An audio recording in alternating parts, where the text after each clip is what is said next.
E aí, meu amigo, minha amiga, seja bem-vindo ao nosso Papo de Sacristia. Meu nome é Marcos e com os meus amigos... Meu nome é Marcos. Marcos. Rasgado aqui. Ficou bonito. Davi. Padre Samuel. É uma alegria estar aqui. Eu nem sei para que câmera que eu olho. Eu sou o companheiro Rick. Fala, pessoal, beleza? E nosso amigo Raísser. E aí, gente? Estamos aqui para Esse. partilhar e compartilhar a vida com você.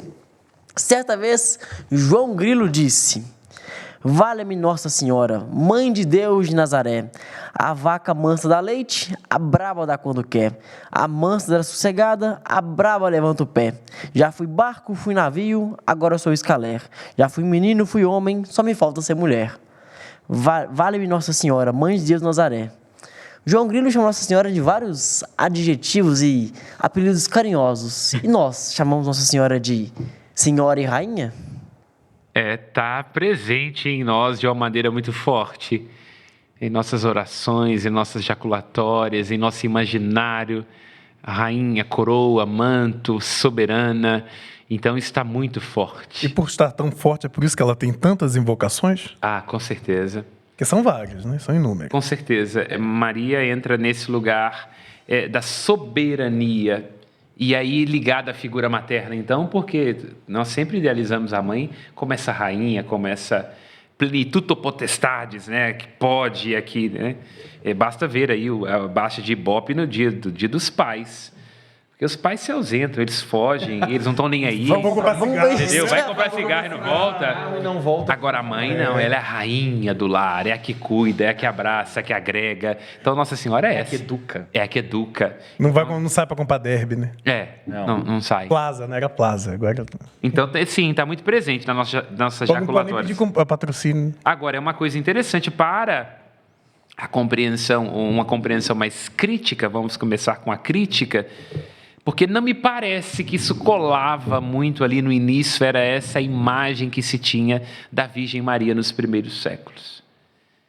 Então, não me parece que ali a comunidade cristã tivesse no início facilidade para entender essa correspondência do Cristo como rei e de Maria como rainha. Parece que esse é um amadurecimento que vai acontecendo na medida em que nós temos ali o movimento medieval, a fundação dos estados nacionais, rei, rainha, coroação, e isso por capilaridade, por osmose, vai se embrenhando na cultura. Então pegou a partir ali do... Isso é muito forte no período medieval, a oração da Salve Rainha é a oração medieval. Porque tem algumas invocações que são anteriores, né? Igual, por exemplo, né? Mas aí é mãe, essa que é a ideia.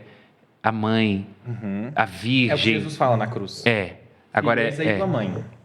Eis aí o teu filho. A mãe. Agora, essa ideia da rainha se incrusta muito no período medieval, porque está ligada a imagens medievais. E a gente considera aquilo que vem da realeza algo que é nobre, algo que é fino, algo que é valorativo. Então, a gente atribui isso que é nosso, de sentido de valoração, à figura de Maria, né? E coloca um trono, numa coroa bem... E a gente vê isso, assim, principalmente eu, né? Enquanto caetense...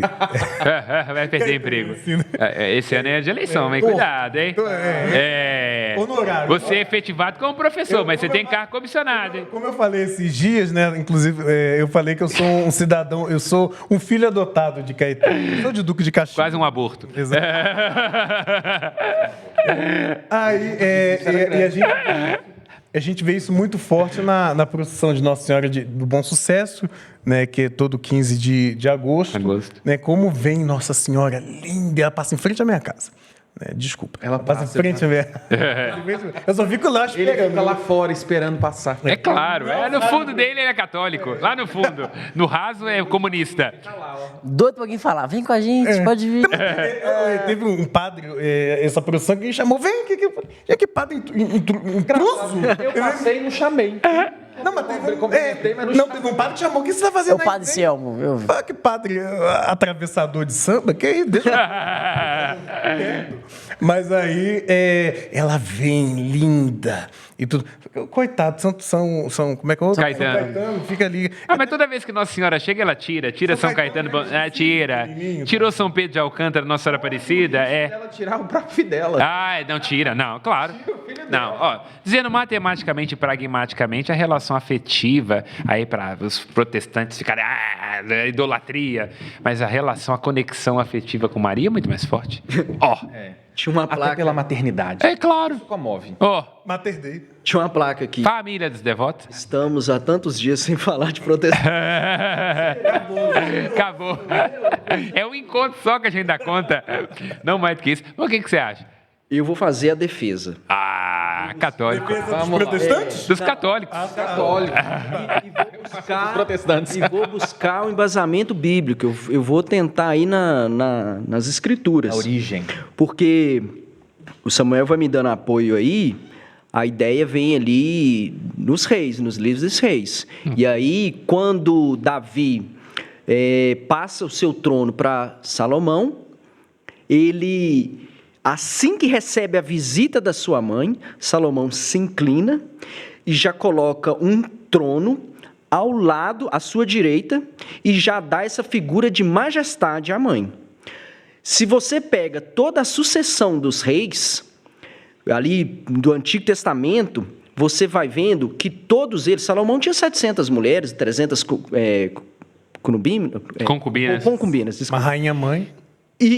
Ou seja, tinha várias mulheres, mas a figura de mãe é uma só. Então, por isso era natural, lógico, que essa rainha, essa mãe rainha, ela seja representada por isso. E aí, quando você vai lá em Lucas, lá no primeiro capítulo de Lucas, lá na Anunciação, quando o anjo chega e fala com ela, né, a ave cheia de graça, ele já vem falando logo em seguida que você dará à luz a um filho que herdará o trono do seu pai Davi. Ou seja, se Salomão lá herdou e já considerou a sua mãe como mãe rainha, a analogia, vamos dizer assim, ela é muito próxima, porque a ideia que a gente tem na cabeça é que a mãe vem primeiro e aí o filho, como príncipe, se torna rei. Só que na Bíblia essa lógica é invertida. É pela condição do filho ser rei, é que a mãe se torna rainha. Então é pelo Cristo ser rei, e aí a gente nem precisa ficar explicando aqui por que Cristo é rei, mas é a condição dele que a torna essa mãe rainha. Não, e aí, só para concluir, só para concluir, e aí, Samuel, jogar é fogo. Você pode até me ajudar aí no hebraico, que esse nome vem Gebirá. Gebirá, isso. Aí tem que ser o senhor mesmo para ajudar, porque hebraico... Eu não sei hebraico, não. Só tenho algumas noções do léxico só. Mas joga fogo, hein? Pegando também a Sagrada Escritura, você trouxe a figura de Salomão, né? Mas o próprio Jesus não é essa figura. Inclusive, no Evangelho de Marcos, há um elemento que os teólogos vão chamar de segredo messiânico. Jesus pede para que os discípulos não revelem. Então, toda hora ele fala assim, não dizeis isso, né? Essa experiência que você viu, não conte a ninguém. Ele fala isso várias vezes ao longo do Evangelho de Marcos, justamente porque havia, por esse texto, uma ideia dos discípulos de que ele era esse rei. Mas eles tinham essa ideia de que ele era esse rei de um ponto de vista civil, né? Um governo. E ele quebra essa lógica. Então, ele instaura o segredo messiânico justamente por isso. Para dizer assim, o meu reino não é esse. E no período medieval, mas dizendo assim, em primeiro lugar, a sua argumentação está perfeita, é isso mesmo, as bases bíblicas claras, muito bem ditas. Agora, é preciso colocar a problematização. Em que medida não houve uma apropriação selvagem desse lugar da rainha, onde Maria acaba estando muito mais próxima da corte, do império, de quem está ali do lado do poder, do que propriamente nesse reinado de justiça, de paz, de ordem. Vamos de novo. Que vamos por esse caminho para a gente chegar no consenso aqui. Ou se matar também pode ser. Exatamente. Então, olha para você ver. Maria, ela é inversamente...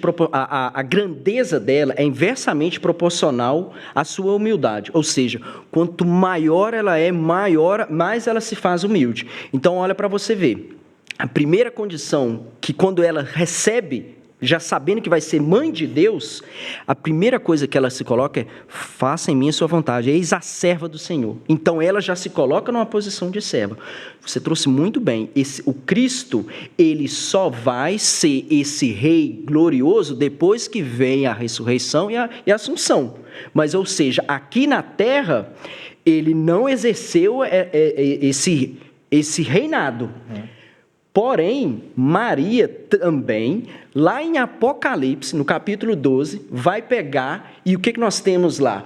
Como a palavra certa do Apocalipse seria assim, me ajuda aqui, Samuel, é a revelação, desculpa. Então, ele vem lá no Apocalipse, revelando que essa mulher, revestida pelo sol, com as 12 estrelas na cabeça e com a lua sobre o pé, é Maria. Então, ou seja, depois, quando acontece também a assunção de Nossa Senhora e que ela está no reino junto com o Pai, essa graça que ela teve se transforma em glória junto com o Pai. Ficou claro? Não, está claríssimo. Agora, o que ele está problematizando é como é que se dá a recepção disso na história. Como é que, na história, esses modelos se confundem? Porque Maria será a rainha bíblica, a Gebirá, a rainha que é uma expressão da glória e do lugar do filho, que o trono é essa ideia da justiça e do direito.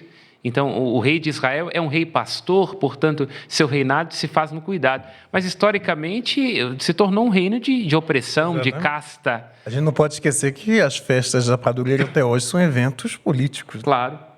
Mas quem sobe no palanque são então aí que ele está colocando junto problema. Com os padres são os prefeitos. Onde é que se contaminou, entende? Onde é que a nossa ideia de Maria como rainha não está ligada à plutocracia, ao Mas aí é oportunismo nesse caso. É pela ideia do reinado de Jesus. Como é esse reinado? O trono dele é a cruz. Por que o dela seria essa glória? Glória e majestade, né? Eu acho assim... A vossa direita, assim... A minha percepção da figura de Maria é justamente essa que você trouxe, do anúncio do anjo, né? É aquela que é serva, que por primeiro lugar serviu. Eu acho que isso é um testemunho muito interessante pra gente. Ela é uma discípula, ela é missionária, uma das primeiras, assumiu, viveu. E aí parece que tem hora que a gente esquece essa parte do serviço, esquece que a glória e que o louvor nasce da experiência da cruz e coloca num trono. Ela vira um modelo, mas não um exemplo. Mas é uma coisa tipo jabuticaba, que só tem aqui? Você fala porque, por exemplo, esse fervor, porque o que acontece? Não, claro que não. Nós recebemos dos espanhóis, as imagens portugueses. O que acontece? Eu estou fazendo contraponto aqui, mas eu concordo com o que você está dizendo. Eu concordo com os dois. Se deixar... Da experiência de América Latina com Maria. Sem dúvida. É totalmente diferente. Eu não sei se é porque protestante bate tanto... E aí, isso faz com que a gente tenha esse fervor de querer ainda mais... Vamos a Caetano Veloso. A nossa experiência de América Latina com Maria todo homem precisa de uma mãe. O sentimento de desamparo de um povo que está esfolado desde quando as caravelas chegou aqui, precisa de uma mãe para dar um jeito nisso? Mais uma vez a psicanálise fazendo presente. O desamparo é algo claro. É algo que todo mundo Não, historicamente também. A gente vota com desamparo, vai Aparecida por desamparo, a gente reza por desamparo. A gente ama por desamparo. A gente ama por desamparo. Isso é uma característica latina. Mas coloca a Virgem Maria num papel de totem? É um totem.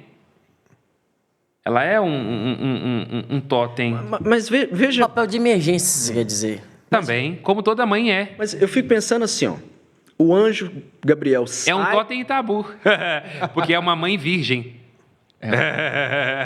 Mas não vou aprofundar isso aqui, não, porque aqui eu perco meu emprego. Não, aqui se eu for muito nisso aqui, nossa senhora, aí nós iríamos para até para quem acompanha um papo de sacristia, seria muito pesado. A teologia é maravilhosa. Ela nos ilumina quando ela diz que na hierarquia das verdades de fé não entra Maria.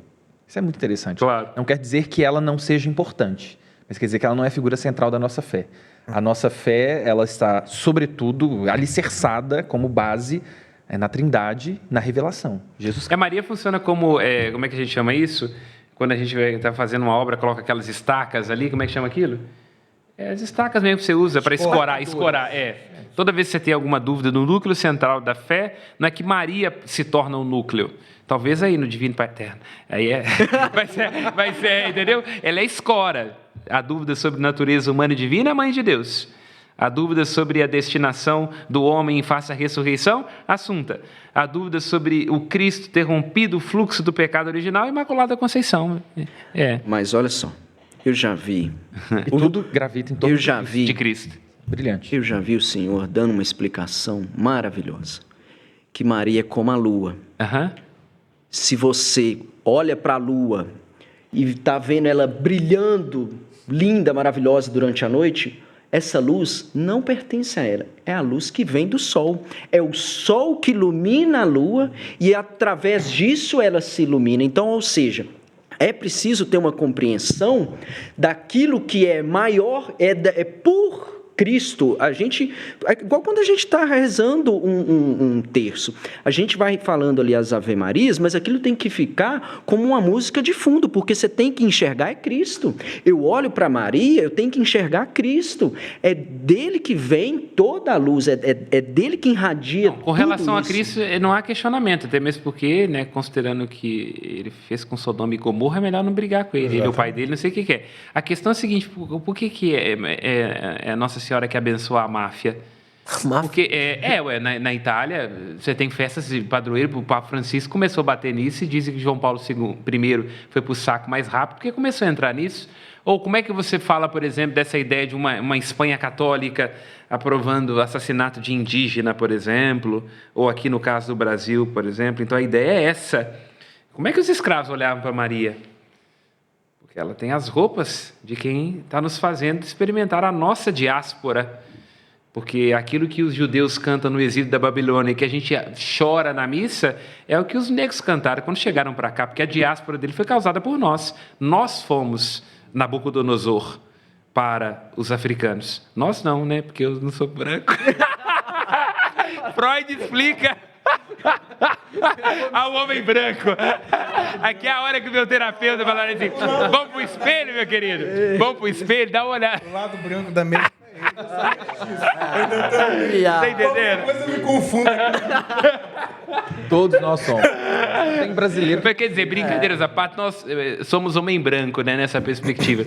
Então, a dúvida é em que medida os nossos modelos religiosos, eles não serviram para legitimar estruturas de poder, de opressão, entendeu? Mas, esse é o nosso mas na verdade não foi bem o que aconteceu.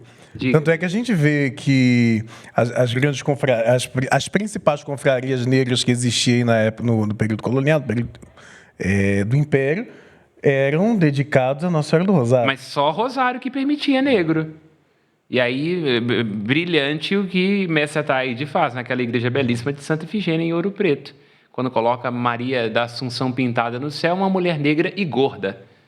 Então, Ataíde foi extremamente disruptivo quando ele faz isso. Mas as outras confrarias, não. Você consegue dizer de uma irmandade dos pretos da Imaculada Conceição? E por que do Rosário?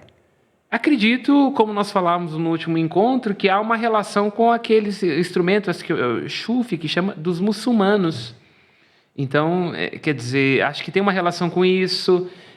Penso que os dominicanos, a relação com o contexto dominicano já estava num contexto muito grande de expansão, né, da evangelização, então uma técnica de conversão, né? Então, imagino que sim. É porque os dominicanos... era uma congregação mais aberta aos negros do que os jesuítas. Bartolomeu de Las Casas, você já vê textos dele fazendo críticas e outros expoentes do pensamento à escravização de negros, enquanto os jesuítas falavam assim: dá os índios aqui para a gente cuidar, os outros vocês.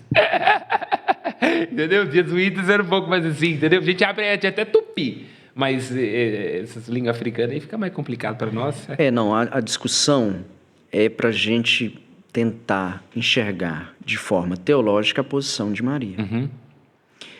Mas assim, cara, é muito difícil.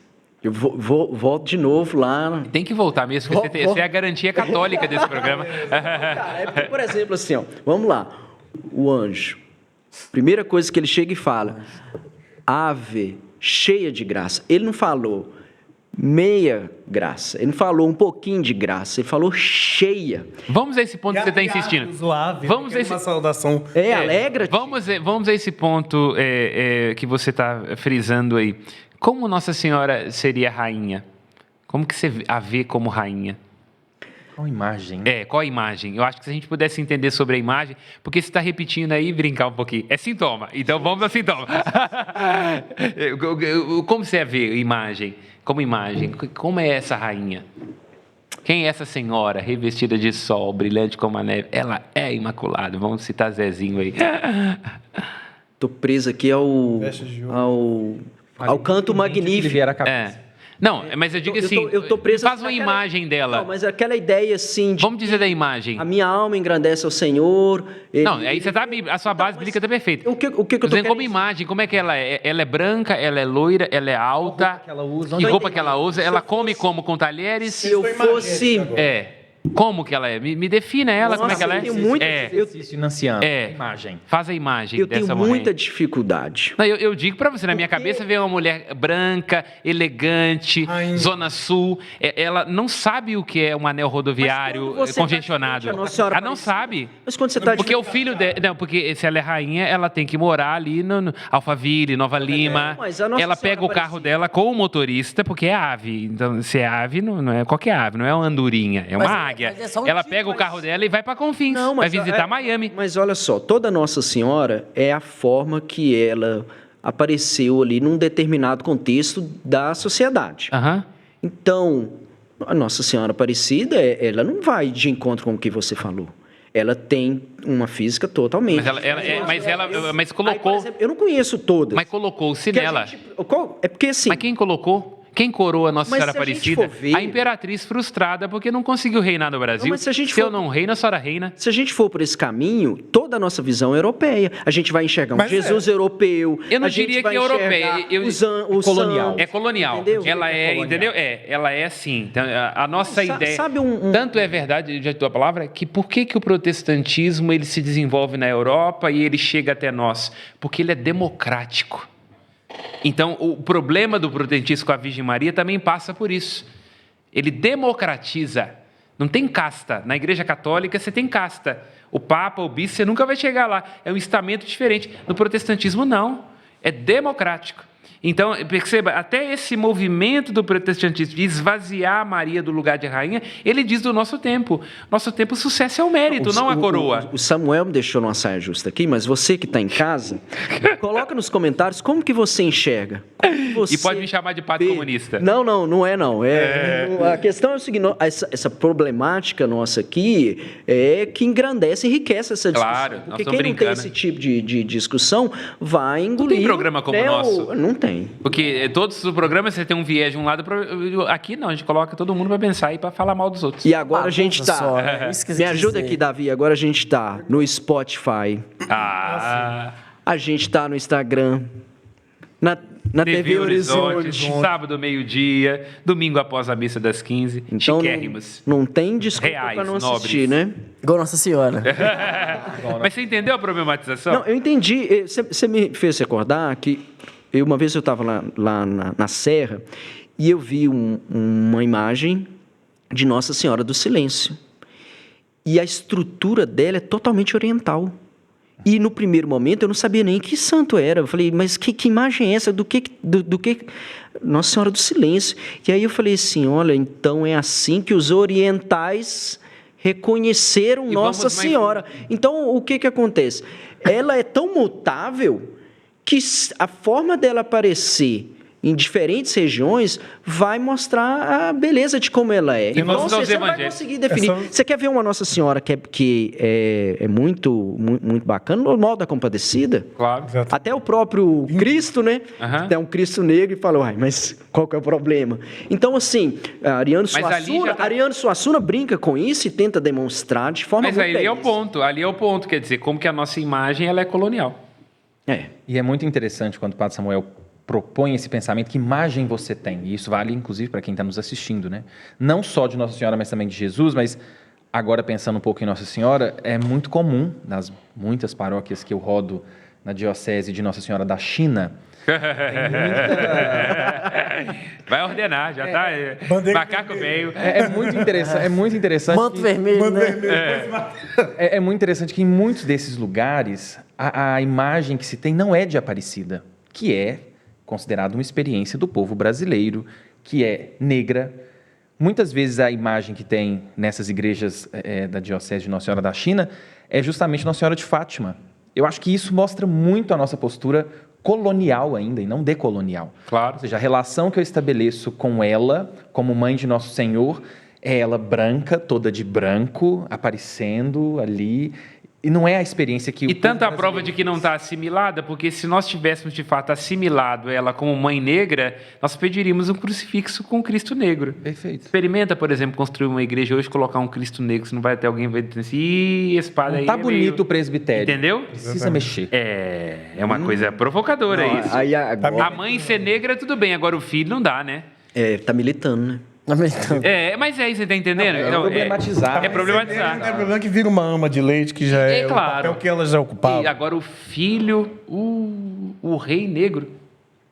Então, é claro, a expressão, sua argumentação não tem o que dizer, é exatamente isso. Quer dizer, nós não vamos esgotar a fé numa problemática sociológica, filosófica e psicológica, mas, de fato, temos que desmistificar essa imagem que a gente traz, porque junto dela pode vir coisa que não presta. Eu tenho minhas dúvidas, e é o que Jesus diz quando Pilatos pergunta para ele, você é rei?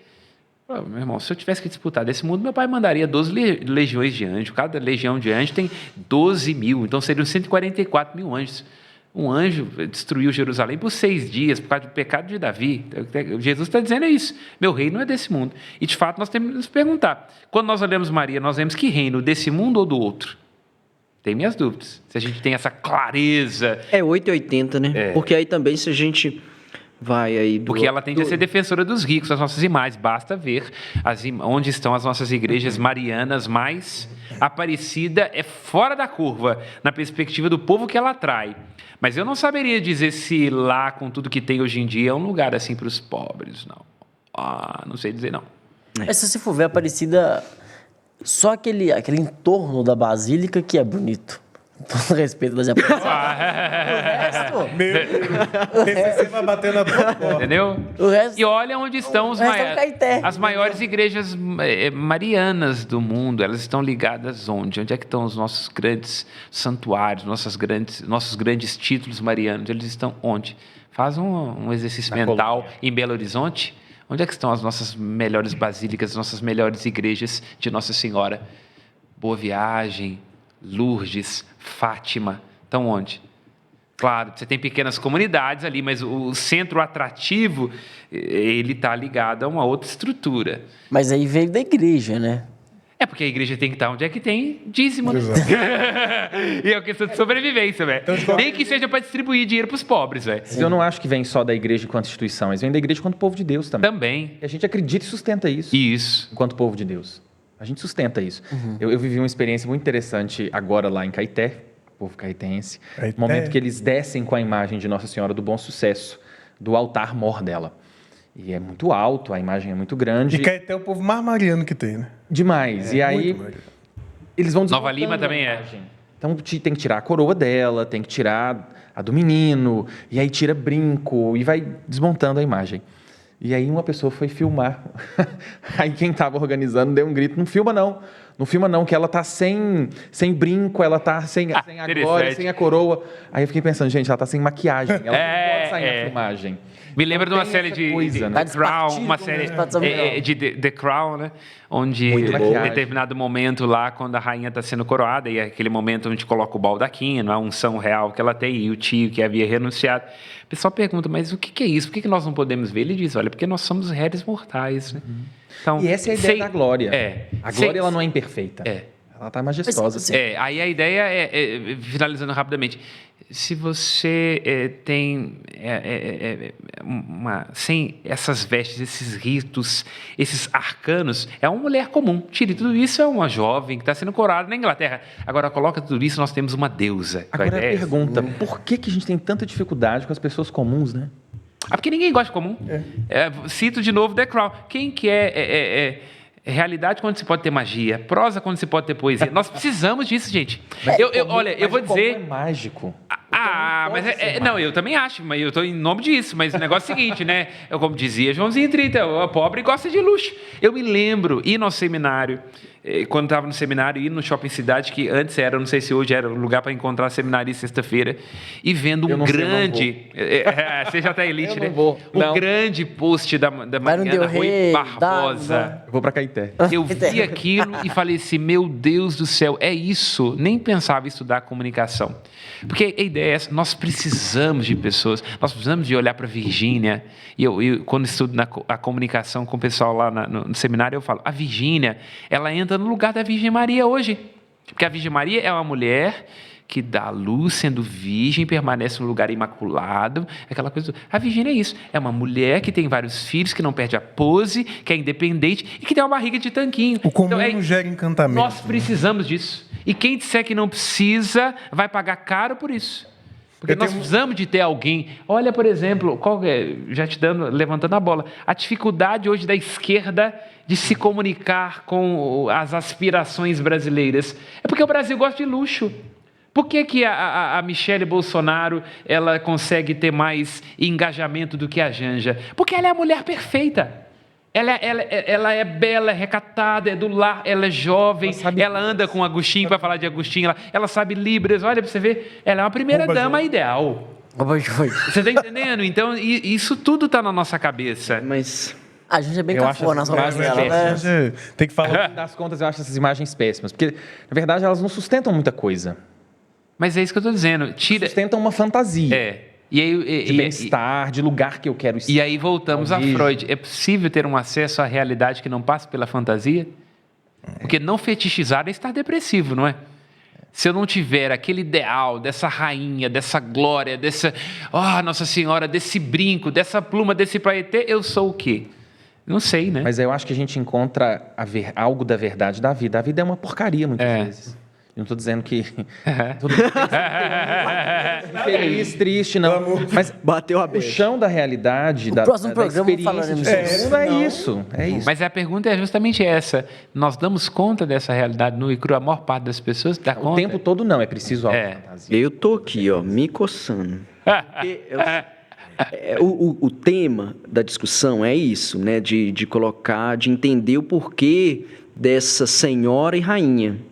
Mas voltemos de novo aos evangelhos. Não há glória nenhuma.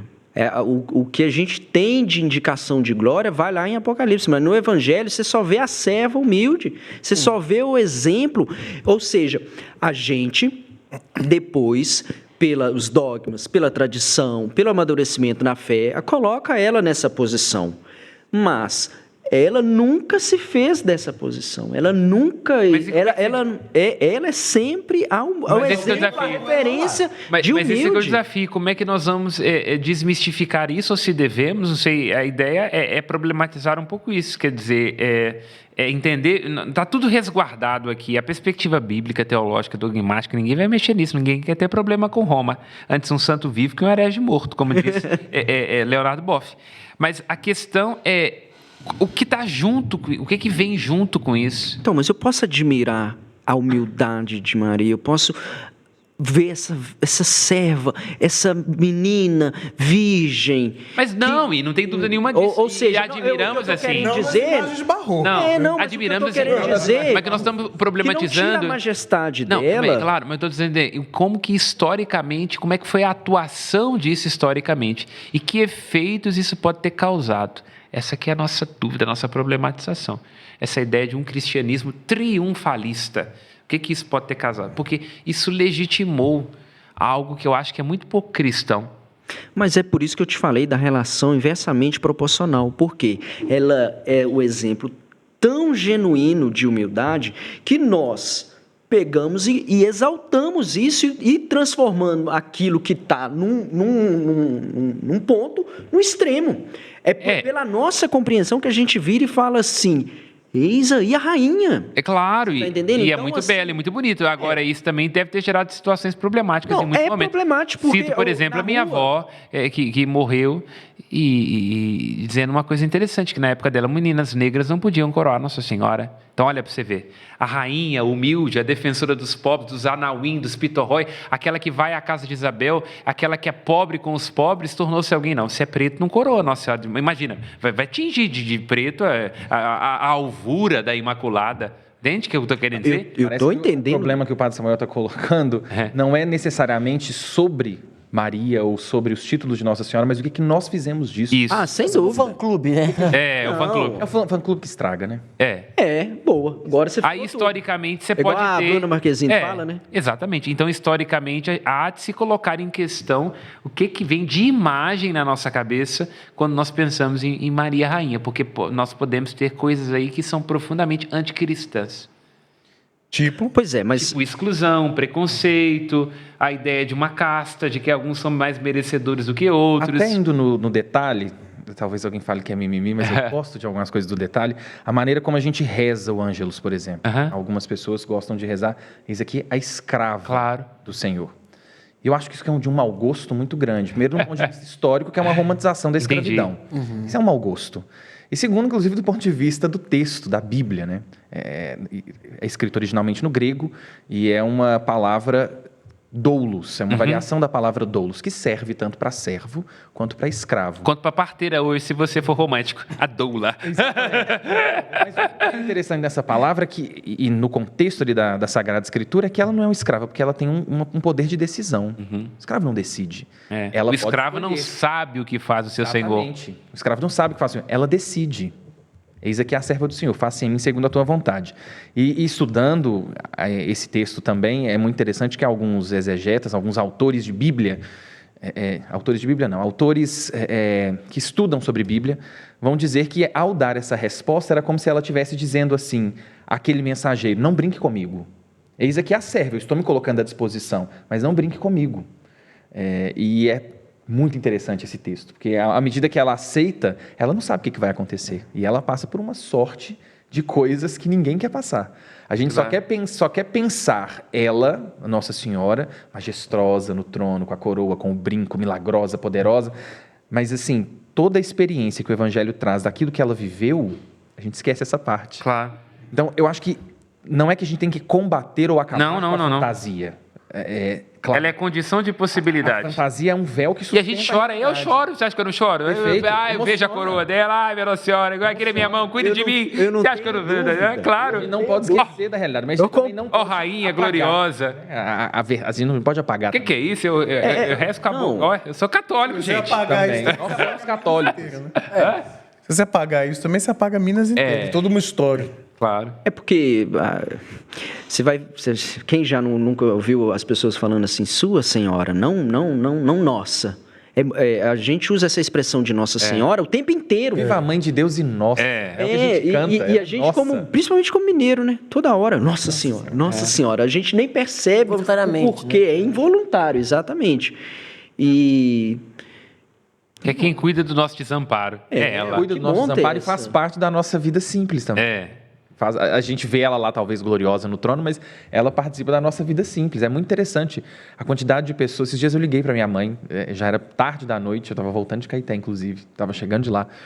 E eu escutava no fundo a minha mãe ouvindo o terço em algum canal, em algum lugar, e certamente ela estava rezando também. Então, isso faz parte da vida das pessoas, né? É muito legal isso. E é para esclarecer isso. Nós não estamos aqui de uma maneira nenhuma querendo olhar de uma maneira depressiva, quer dizer, é uma expressão que foi assimilada e que corrobora com o mistério, aponta para uma dimensão bíblica. Agora é preciso desdizer o dito, vamos a Heidegger. Quer dizer, teve que ver o que está por detrás do dito, o interdito, o maldito. O né? não dito. O não dito. Isso é importante. Geralmente o não dito é o mais importante a se dizer. Então, acho que não, sim. Historicamente... Você falando do texto aí, você me lembrou. É o quinto mistério do glorioso, né? A coroação dela. Quantas senhoras, assim, senhor padre, eu no caminho para isso, quantas senhoras que não seguram muitas vezes a nossa vocação, as nossas crises, as nossas claro. Com o texto na mão, ajudando a gente. Eu não tenho dúvida nenhuma de que essa devoção à Virgem Maria ela é um grande bastião para a fé. De que a igreja, por graça divina, evidentemente... Bastião da fé, e não só da fé, mas da nossa cultura enquanto Brasil, da né? cultura. Vamos pensar como é que a gente vai pensar no Brasil sem feriado de 12 de outubro, sem Círio de Nazaré. Tanto que protestante nem questiona isso, é uma coisa interessante. Sem feriado de agosto aqui. Feriado de 12 de outubro devia ser só para os católicos. Não, quantos feriados católicos tem? Muitos. Se você tira... Deveria ser só para os católicos. Porque a graça é isso. A graça é para todos, não é só para ela é mãe de todos os filhos. Ela é mãe de todos. Ela é mãe de todos, exatamente. Mesmo que não considere, né? Mesmo que não considere. Ela tá aí. Agora, colocando uma questão aqui, o que vocês acham da oração da Salve Rainha? Tem teólogos que criticam demais, vale de lágrimas. Outros... Nós estamos... Vou ser sincero. Acho a linguagem extremamente difícil e acho que às vezes é até difícil entender o que está falando ali naquilo ali. Tanto que tem gente que reza, por exemplo, degradados. Eu falo, eu não sou degradado, não. Degradado o que é isso? Degradado, não, eu sou esse lado, eu tô degradado, o que é isso? Filho de Jorge Marília, eu não sou assim para ficar no lixo, não.